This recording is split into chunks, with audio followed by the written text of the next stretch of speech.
what's up, guys? This is Clayton, and welcome to another very exciting episode of Clayton Gets Deep in a Comfortable Chair. So I want to talk about meaning and the meaning of life. I know that might sound kind of cliche, but I'm not totally positive about this, but I think when you're younger, like say when I was 18, I think I just assumed that I was going to tackle the world and create amazing things and create value, and I was going to be great. And it's funny because I remember when I was in high school, they made us write down this letter to our future self.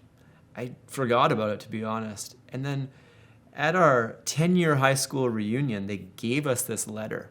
And I remember pulling this letter open and reading it. And, I don't think that I had achieved what I assumed I was going to. It was funny.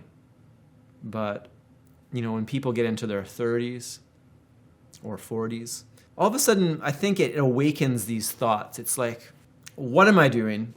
Am I creating anything of value? Is there anything worthwhile in my life?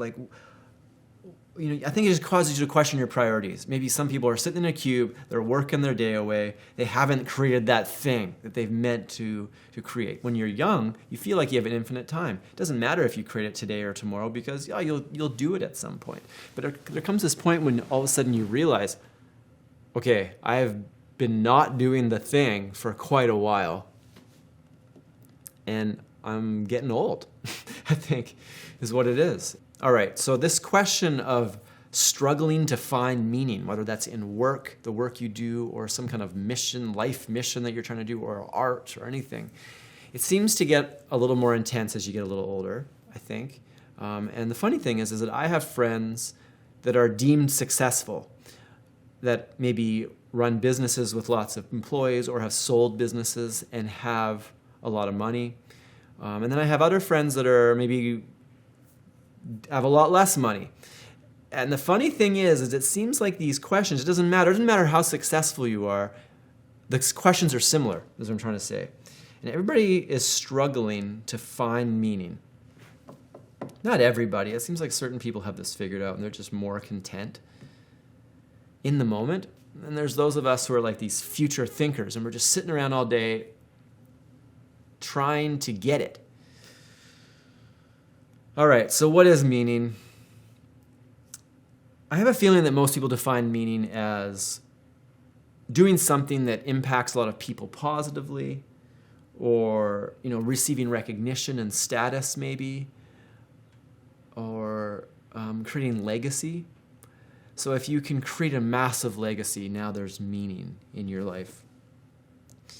But here's something interesting to ponder. So I heard this the other day in a podcast, and I can't remember the exact figure, but most people don't know the names of their great-grandparents.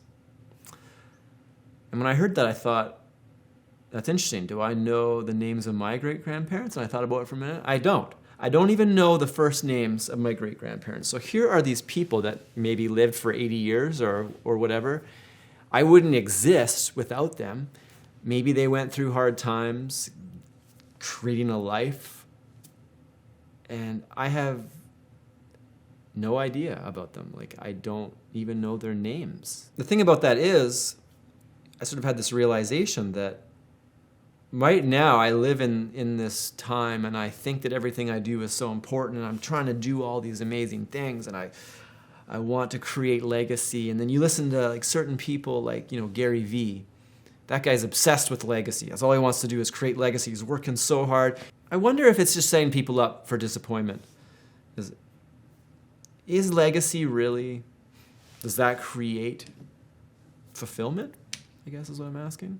When you're dying, does it matter if you were Steve Jobs and you created the iPhone and you created Pixar Studios and you made all these amazing electronics, but you kind of treated everybody like crap in order to do it? In the end, he's still dead. And he died early. I heard this thing that Steve Jobs right now, if he could trade places with anybody on earth that is alive right now, he would do it. Because he's dead. So everybody wants to be this Steve Jobs, or they want to be like him, or some other type of person. Maybe in the social stuff, like they want to be Mother Teresa, or even I don't know. But really, when you're dead and you're gone, does that matter? Maybe Steve Jobs' great grandkids will be like, maybe they'll remember his name. They'll remember him that he was a person that invented stuff. But here's the thing. So for all of us that aren't changing the world and we're just trying or thinking about it, I wonder if obsessing about meaning too much almost creates like an existential crisis. And if you don't know what that is, it's basically like questioning existence, where you get to this point where you're wondering, I've hit this point before where I'm just like, does anything mean anything? Like, is anything that I'm doing, does that mean anything? What is the point of all this stuff that I do? You're looking around like, I'm doing this, I'm doing my taxes. Like, what is the point of all this? Is it all meaningless? And it's a really hard place to get to because it's like you're just grasping at straws. It's a really strange feeling.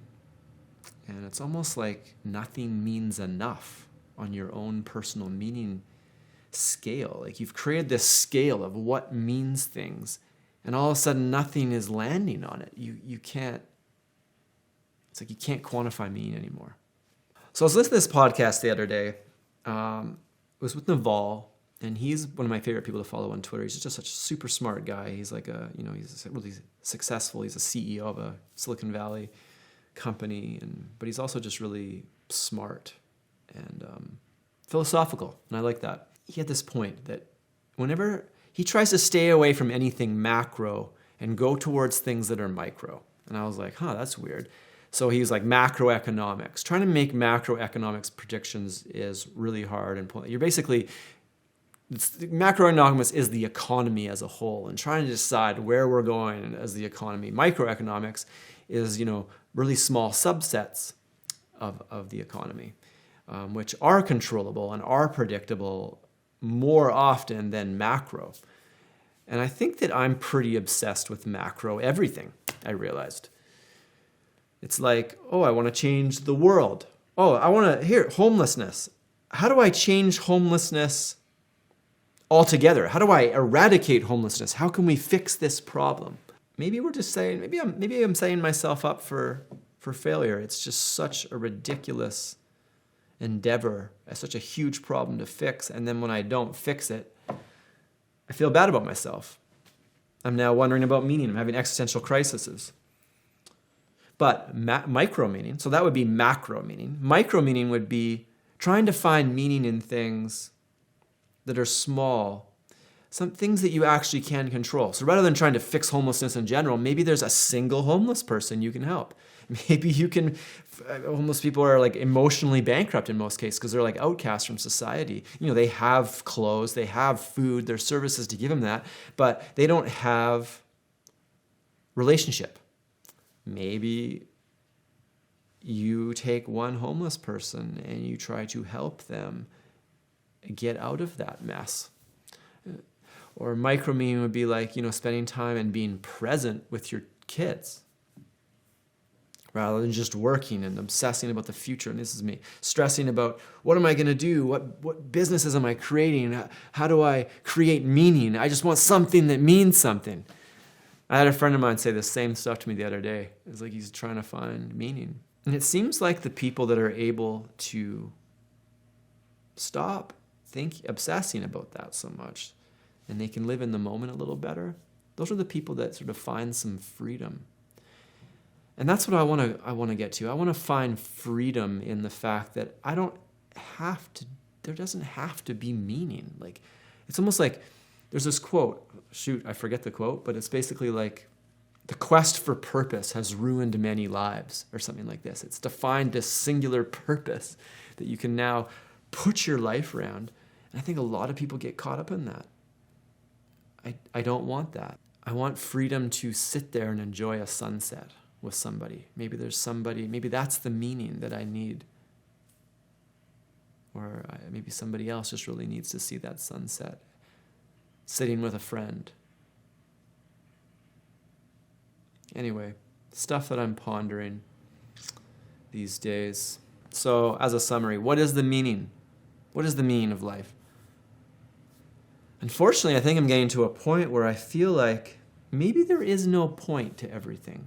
Maybe there is no grand scheme that I'm a part of, and I'm on the road to achieve something great. And even if I do achieve something great, is it just attached to status? I think a lot of people are obsessing about status so much that they think that's the point. How many followers do you have? How much money do you have? What kind of a car you drive? It's excessive. Our culture is so obsessed with it that it almost has become a thing that you don't even question. Of course, status brings meaning, right? Of course, having lots of money brings meaning. Look at all the people that you can help. But do they really help people? The more money you get, do you really help people? I mean, some people do, but they help people with their money. But what I'm trying to say is that maybe there's other ways to find meaning other than just having money and trying to spend it. I don't think meaning is attached to status, is what I'm trying to say. And I'd like to try to find that. I'd like to try to find that peace where I can sit in a moment and be content. That's another idea that I've been pondering lately. Like, what is happiness? And I think a lot of people think happiness is attained. They are getting it. It's something that you have to go out and find and get. And I heard actually was Naval, same podcast editor, and he was suggesting that maybe happiness isn't that. It's not something that you get. Happiness is when, like, for example, if you have the desire to find happiness or find more positive experience, that in of itself is a negative experience because you realize you don't have enough of it or you don't have it and you need to go get it. It's a negative experience trying to get more positive experiences.